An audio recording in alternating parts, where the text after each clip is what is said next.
top 5 Marvel movies, starting with number 5. Okay. My number 5 is Avengers. Just the whole coming together. It was like the culmination of all the Phase 1 movies. It's something that I don't think had been done before. And it was like kind of like that build up, like all the little teasers at the end of the individual Phase 1 movies just led up to this, right? I thought that Josh Whedon did a great job. Everyone had like the right amount of screen time. Right. You didn't have to waste time introducing anyone's backstory since that had already been done before. I thought it was a really good movie. Probably in my top 7, top 8. Yeah. Just not in my top 5. Okay. My number 5 was Civil War, the Russo's second installment. Okay. It's more of an Avengers movie than a Captain America movie, but definitely. I feel like they introduced the characters at the right moment. Like Spider-Man, they didn't have to retell his origin story again. Black Panther, you kind of like got a glimpse of what he could be like, and it was like very exciting. That scene with Robert Downey Jr. visiting Spider-Man or trying to recruit Tom Holland. There's a good amount of humor, but it still stayed like on the serious tone. Yeah, definitely. Yeah. What do you have for number 4? My number 4 is Spider-Man, actually. Okay. I thought it was like the perfect blend of like funny. It had a great amount of action in it. It had like kind of like a little plot twist with Vulture being the love interest. I forget her name. Crap, me too. Love interest like father. So it had that little plot twist in the end. I think Vulture made a really great villain. Mm-hmm. And I like how it like showed that it took place during Avengers, kind of. Right. It had that like little getting their tech and. So it tied it in nicely, and it was like kind of like nice, like come into the MCU. Right, definitely. I also like the parts with Flash Thompson. Yeah, that was all those parts. And his sidekick. Yes. He actually like kind of made that movie for me. Would you have it number 3, or would you have it your number 4? I had Iron Man 1. Okay, the one that kind of started it all. Right. Jon Favreau's movie. I thought that just like it was perfectly balanced. It was my number 1 for a very long time. What kind of knocked it down a bit was the villain. Okay.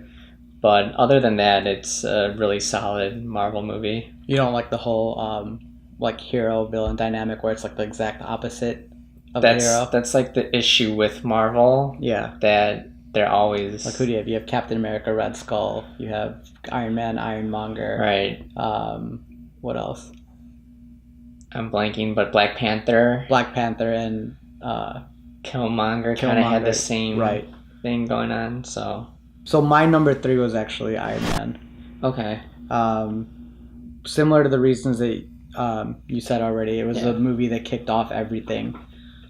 Robert Downey Jr.'s portrayal of Tony Stark, I don't think it can ever be replicated. Yeah. And I don't think they took a chance on him. They really did. He had like drug problems, rehab. I don't think anyone else can step into that role of Iron Man. Like, I think I said this before, but once Robert Downey Jr. is done playing Iron Man, I don't think Iron Man should ever be brought back into the MCU. I think that's it. My number 3 was the reverse, kind of. I had Spider-Man. Okay. I just like the way it was set in high school, how it was coming of age. Yeah. And he still has like 2 more years of high school. Yeah. I think so. They can stretch this out a little bit. Yeah. And then I liked Michael Keaton a lot in that movie. And then they also introduced Scorpion, kind of. They have a lot of toward the tail end, right? Yeah, they have a lot of villains to work with for Spider-Man, so I'm excited. So my number 2 was Winter Soldier. Me too. This movie was actually my number 1 for a long time. It was like one of the first superhero movies I feel that was kind of like genre bending, in the sense that it wasn't just a superhero movie. This one was more of like a political thriller. And I feel like that opened the door for like Ant-Man to be a heist film, almost. And I think they finally showcased Captain America's strength. Like Yeah. when he first dives into the water and then like kicks everyone's ass on the boat. Right. Like knocks out GSP in like a kick. The hand-to-hand combat scenes between him and Bucky. And then like the elevator scene, like everything was, I don't know. It was really well done, and it was the Russo's first movie. Yeah. Right. And then I think we got the same number one, which is Infinity War. It has to be. I mean, how could it not be? Right? I think everyone had a good amount of screen time in there. Humor was just the perfect amount, like not over the top. Yeah. And I feel like it's a movie you can rewatch. Absolutely. And it still conveyed the seriousness of the situation that they were all in.